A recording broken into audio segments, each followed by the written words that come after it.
Hello, and welcome back to another episode of Critical Reactions with your host, Bryan. We're going to continue on with this week's theme of joy sparkers, which has brought us some interesting tracks that are a bit removed from the rock and metal we typically look at on the channel, and I'm all for it. I'm always excited about a week that sort of shies away from some of the harsher stuff. We get to enjoy some music that are in other genres, and today is no different. We have a picture of a dude with a saxophone as the thumbnail for this video. And in the description, I see a bunch of musicians. We have saxophone, trombone, trumpet, piano, keyboard. We have two types of basses. We have two drummers. We have a suite of violins and violas and cellos. We got a bit of a string section there. And then we have a choir. So I don't know what kind of music we're in for, but I'm excited about this one. This is Kamasi Washington. The song is called The Rhythm Changes.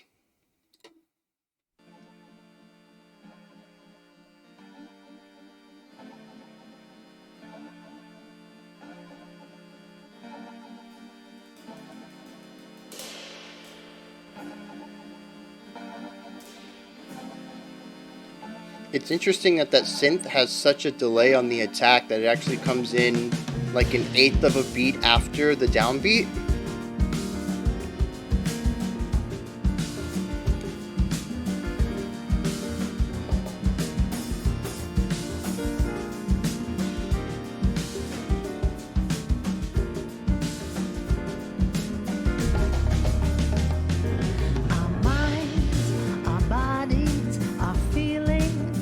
Yeah, this is phenomenal. It sounds like the two drummers, we have a kit, and then we have somebody doing auxiliary percussion. Possibly on something in the bongos family right now.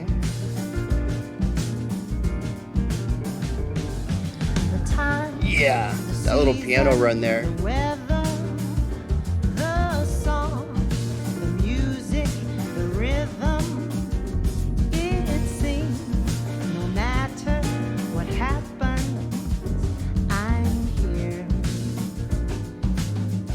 The bass is a bit low, but it's doing a fantastic job down there with a nice little bass line.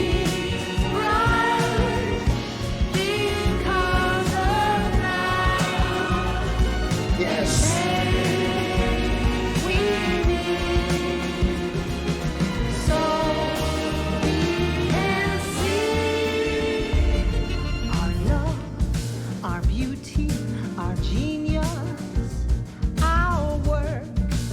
So I wonder if this is going to follow the censored AABA idea that a lot of jazz songs are written on.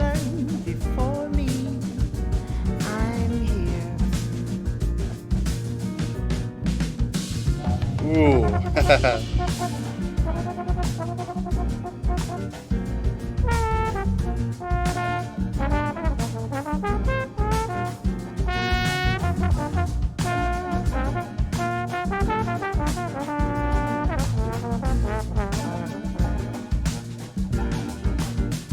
Dude, those keyboards have that like super waviness to it.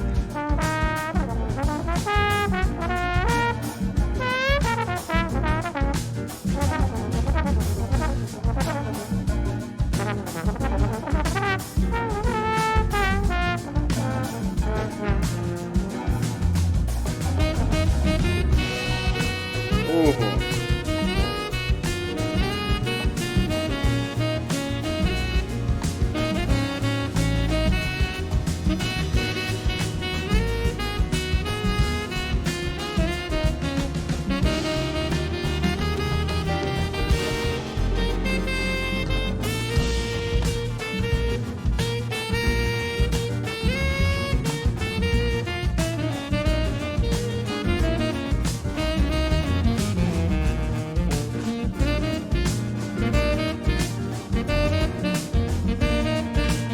Yeah, using a little bit of motif in here.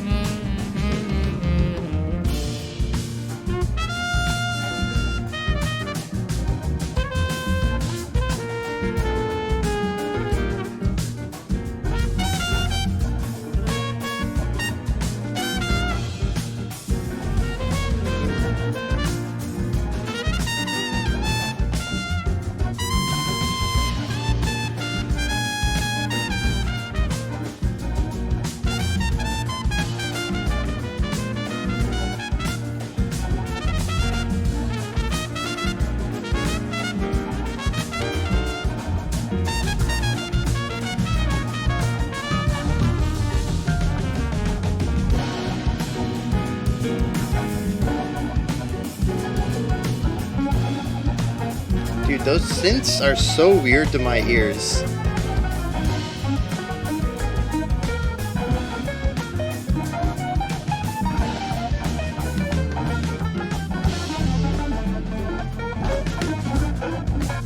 Ooh, yes.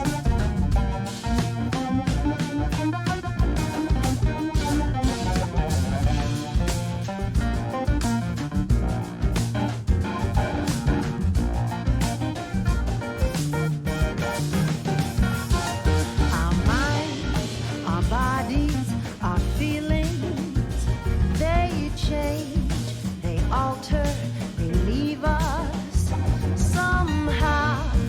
No matter what happens, I'm here.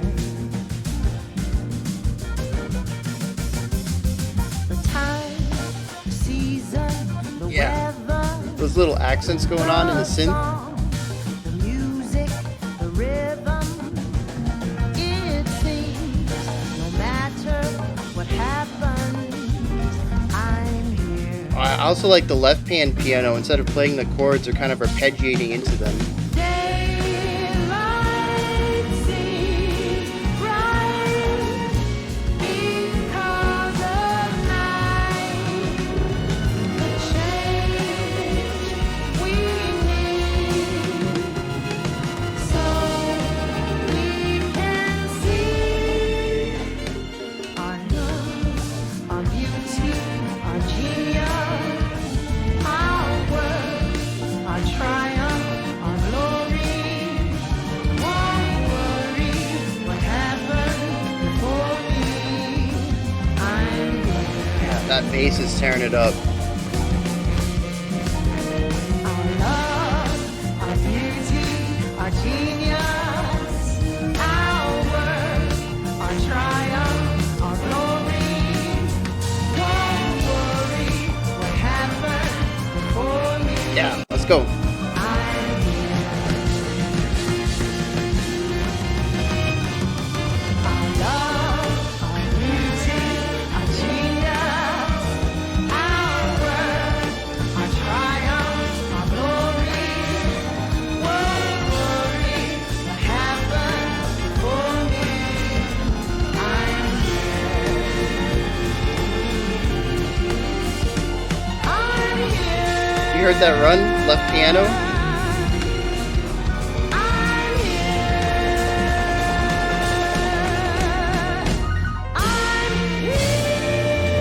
Yeah.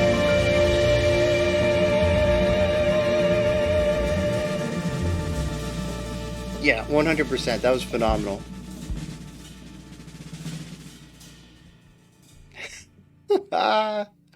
What? That's an interesting ending.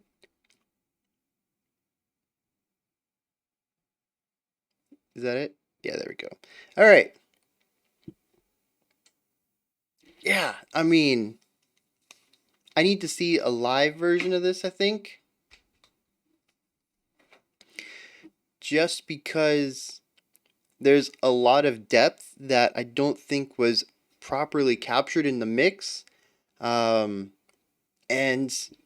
there's a lot of nuance that I think comes about in some of these quieter sections, and just being able to see some of the instruments that are playing at lower volumes might help me to appreciate what they're doing more. But it's an interesting track.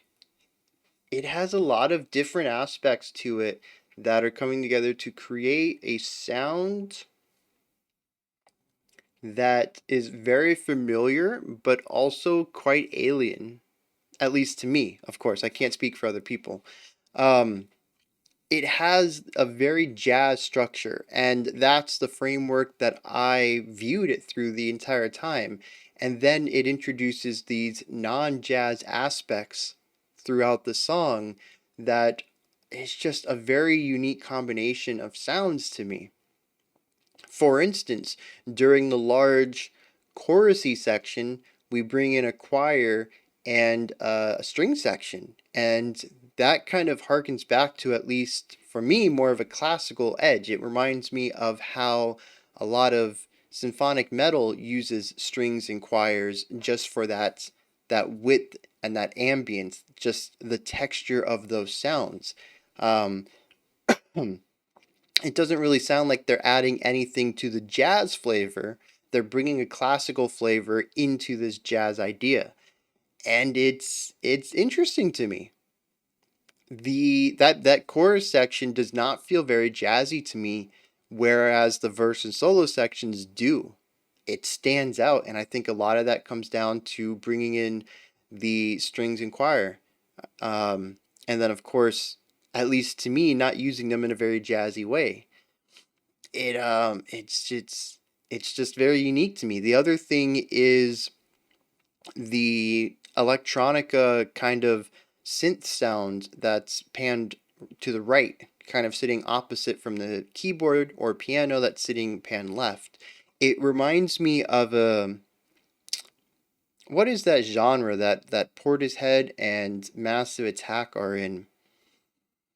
I can't remember what that genre is, but a lot of the synth sounds are kind of giving me those not lo-fi vibes, but that relaxed kind of chill atmospheric electronic sound. The sounds that the synth are creating would fit right in with what they're doing.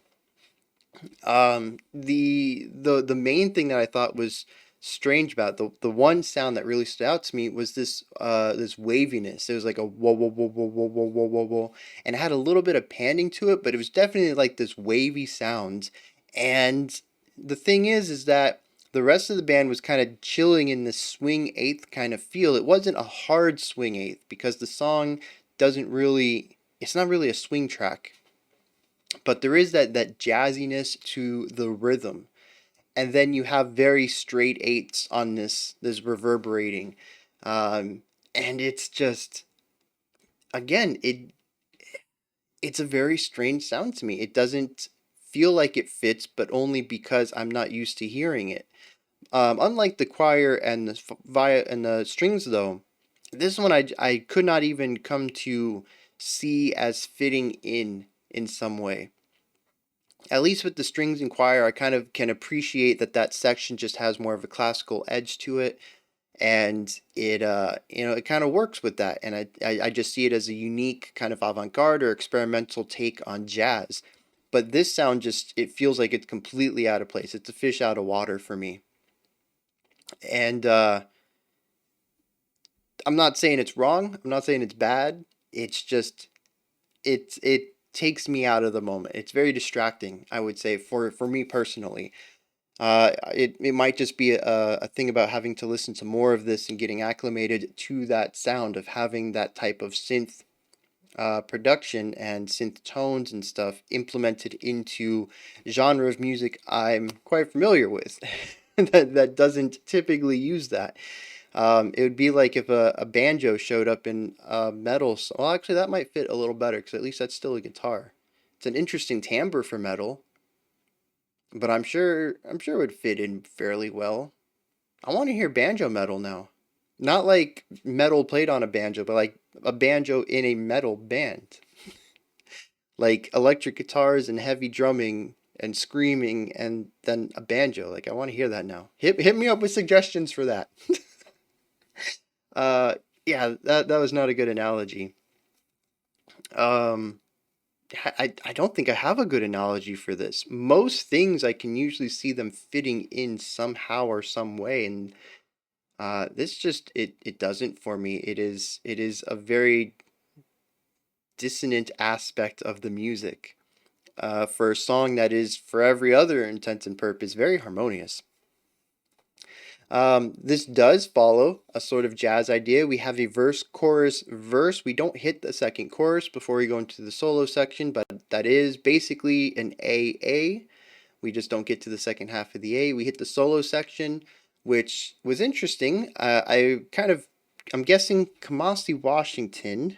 Yeah, he's the saxophone player, which explains why the sax got a double solo section.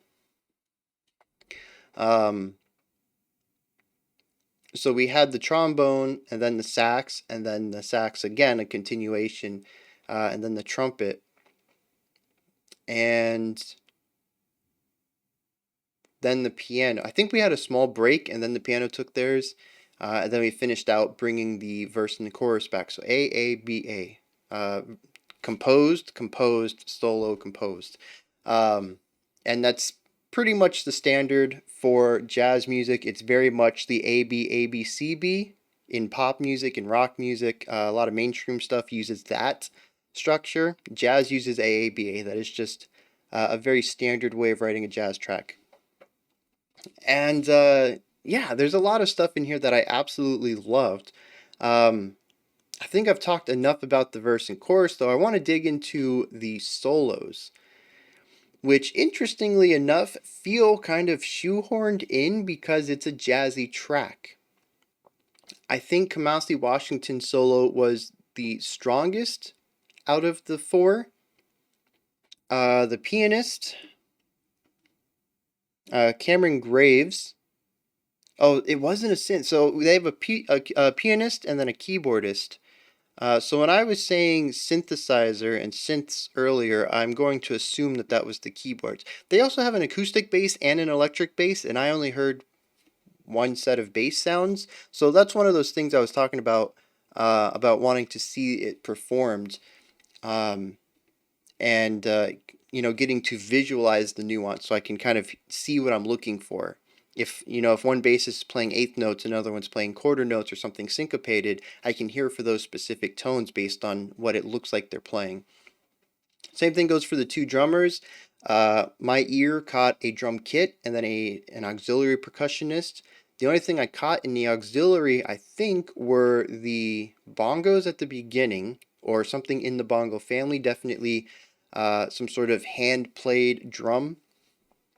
And there was some sort of shaker sound going on at the end. And those were the only two percussive instruments I picked out. Though, like I said, the song goes between I'd say rather sparse. The piano, the synthesizer, the vocals, and the drum is really kind of the only thing that shows up in the verse sections. Little ornamentations from some of the other instruments, but they're not extremely present. And then the verse just gets ridiculously wide. And I think that might be where a lot of the other instruments come in. Maybe that's where both basses are playing. That's definitely where the nine piece string ensemble comes in. That's where the choir comes in. I mean, it gets pretty heavy. I think there's definitely going to be a lot of room for sounds to get lost or drowned out, unfortunately. Um, so yeah, that's definitely one of those sections where I would want to visualize it so I can see what's being played and listen in for for specifically what I'm seeing. Um, yeah, going back to the solos that we were talking about. Kamasi and Cameron, I think, had the two best solos. The trumpet and trombone solos were a completely different style of soloing, and I want to touch on this because I don't know if people recognize this, but soloists have styles. Um, you can, if you've listened to specific jazz performers enough, you'll be able to tell them apart by what their solos, by how they play their solos, what kind of stuff they play. Um, it's sort of like being able to tell a guitarist apart in metal after you've listened to any kind of runs that they like to play or keys that they like to play in. Um, for instance, to me, I think it's pretty easy for me to pick out a Dave Mustaine guitar riff. I don't know what it is about his playing specifically. I don't know the exact theory into what makes his riffs different, but I can usually pick out a Megadeth riff if you put just a series of riffs together. And the same thing applies for uh, uh, jazz soloists, jazz performers. I don't know why I couldn't remember that word. And we actually saw two very distinct styles here. Kamasi and the pianist, and I have a bias towards this style, which is probably why I said that they had the better solos. It's just the style I prefer.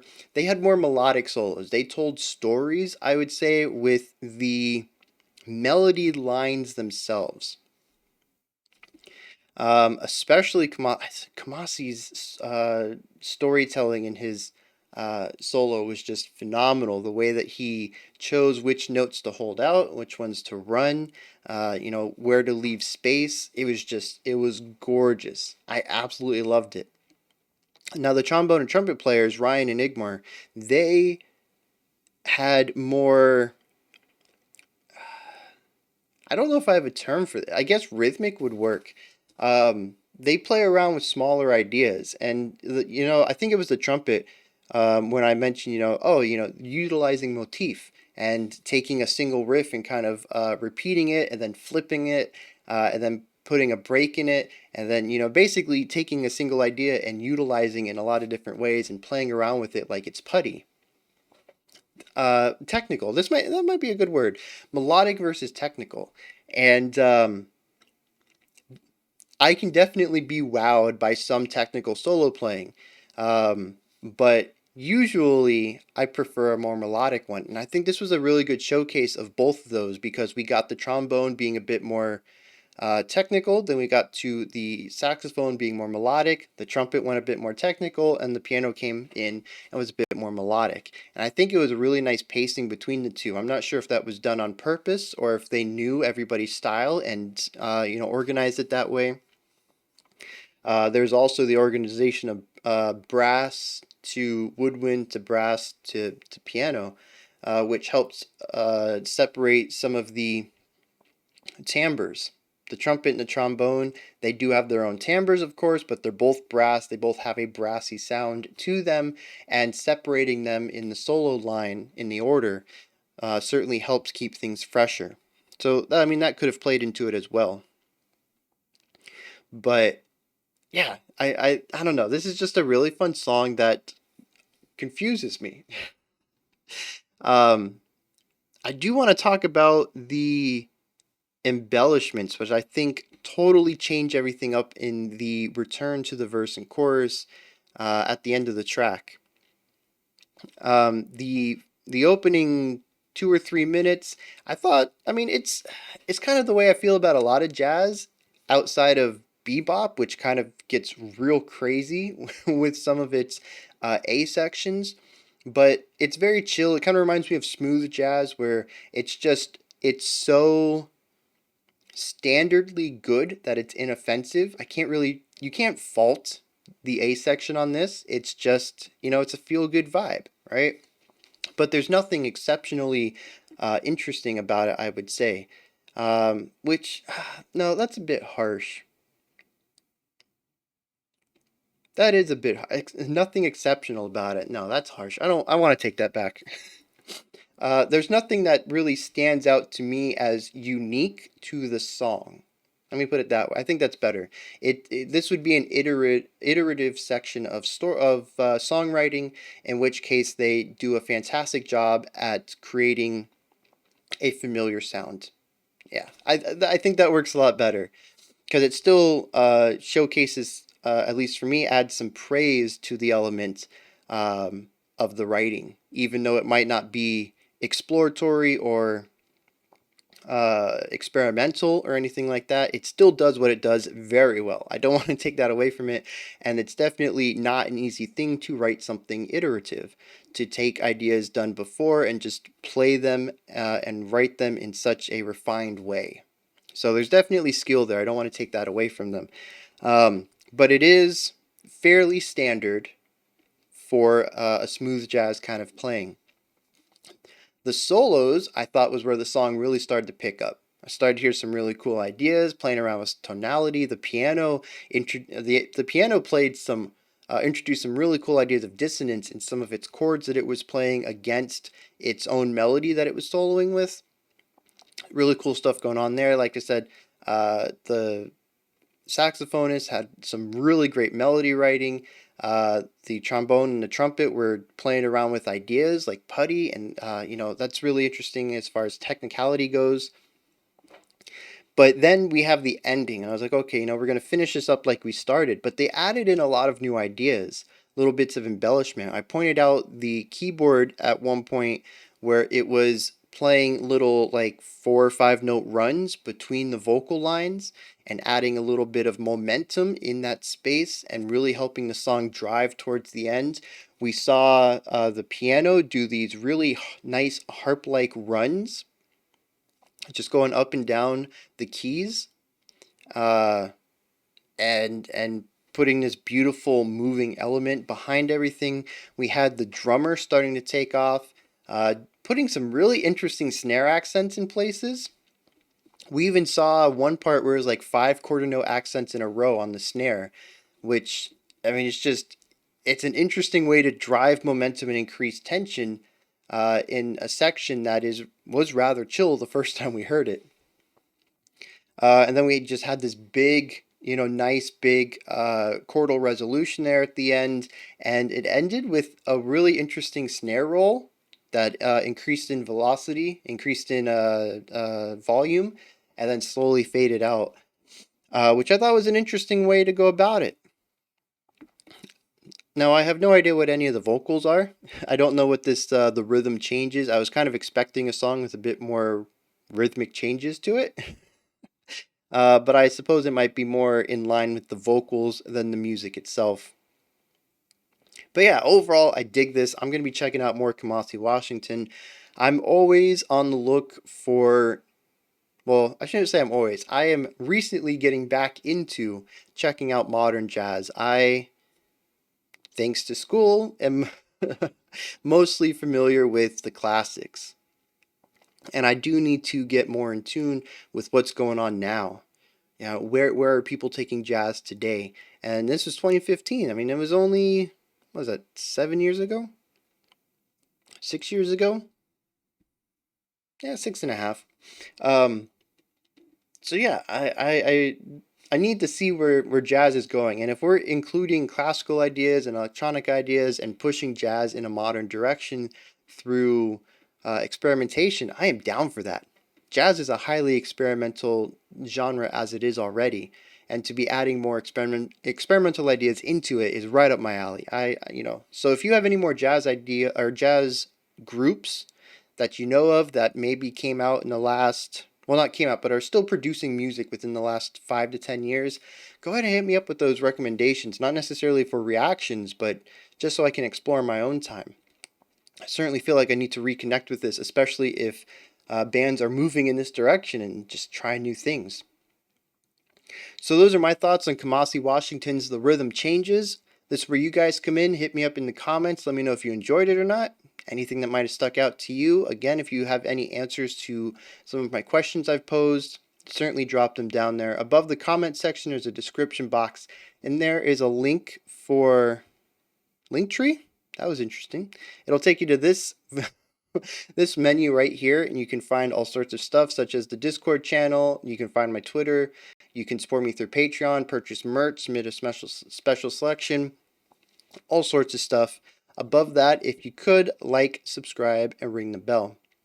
I'll be back in a minute and a half with today's special selection. Otherwise, tomorrow, 5 p.m. Eastern Standard Time, 10 p.m. UTC, as usual, we'll be finishing up our week, our final Joyce Barker. We'll be looking at a creator request, which is where a band asks me to check out their stuff, and I do it. All right, until next time, remember to be critical but not cynical of the music you listen to, and have a fantastic morning, afternoon, or evening, whenever you choose to watch my videos.